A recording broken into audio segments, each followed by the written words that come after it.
नमस्कार, मैं हूं मोबिना महक और आप देख रहे हैं बुलंद आज तक न्यूज पर। इस वक्त की खबर मुरादाबाद से।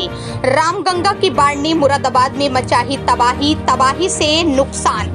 प्रशासन नुकसान का कर रहे हैं आकलन। उत्तर प्रदेश के मुरादाबाद में रामगंगा नदी उफान पर है और इस उफान ने किसानों की मेहनत पर पानी फेर दिया है। 28 गांव बुरी तरह बाढ़ की चपेट में है। कहीं खड़ी फसलें बह गई, कहीं उपजाऊ जमीन नदी में समा गई। किसानों के सामने अब रोटी का संकट है और मवेशियों के लिए चारे की भारी कमी हो गई है।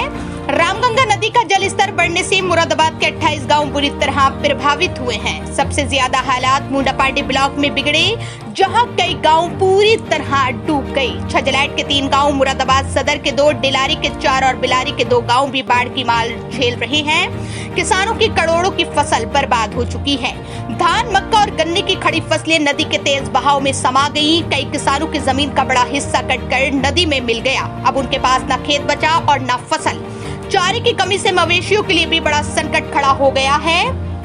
गांव के लोग अब अपने पशुओं को बचाने के लिए दर दर भटक रहे हैं। हालात की गंभीरता को देखते हुए प्रशासन ने नुकसान का आकलन शुरू कर दिया है। रासव टीम प्रभावित गांव में जाकर सर्वे कर रही है ताकि किसानों को जल्द से जल्द मुआवजा दिलाया जा सके।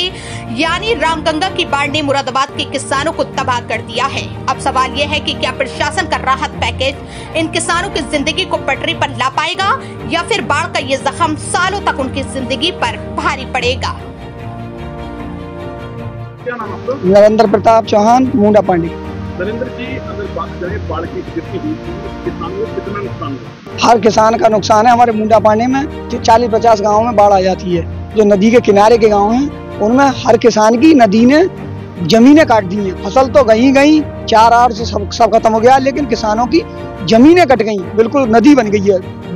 नदी के किनारे के दोनों तरफ के जो गाँव हैं, कोई मुआवजा 1 रुपया किसी को नहीं मिला, ना कोई बाढ़ पीड़ित में देखने आया। एक पुलिया है वो टूट गई है, जिसमें 3-4 हजार आदमियों का आना जाना बंद होने वाला है। रनिया ठेर गदी खेड़ा की पुलिया गाँव से बाहर 4-5 गाँव हैं, उसमें निकलने के लिए 3-4 वर्ष है और 2-3 किसानों के घर बह गई।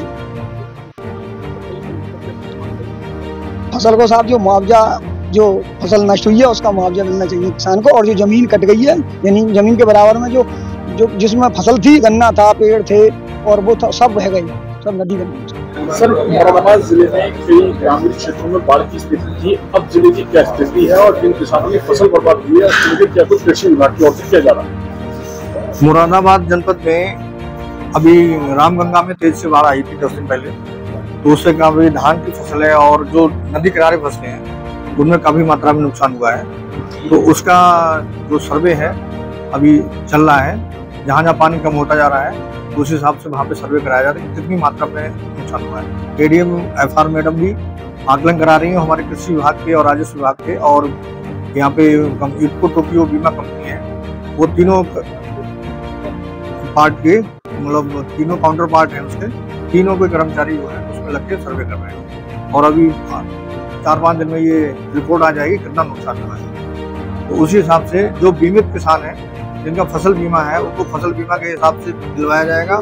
और जो जनरल किसान है फसल बीमा में नहीं है तो उनको बाढ़ राहत आपदा कोष होता है, उससे एडीएम एफआर के नाम से खाते से पैसे दिलवाए जाएंगे। ऐसे गाँव हैं इसमें लगभग 28 गाँव हैं जो बाढ़ से प्रभावित हुए हैं जनपद मुरादाबाद। उसमें छजलेट के 3 गाँव हैं और कुछ मुरादाबाद के 2 गाँव हैं, बिलारी के 4 गाँव हैं, बिलारी का 2 गाँव है और बाकी गांव मुंडापाटी में सबसे ज्यादा प्रभावित है।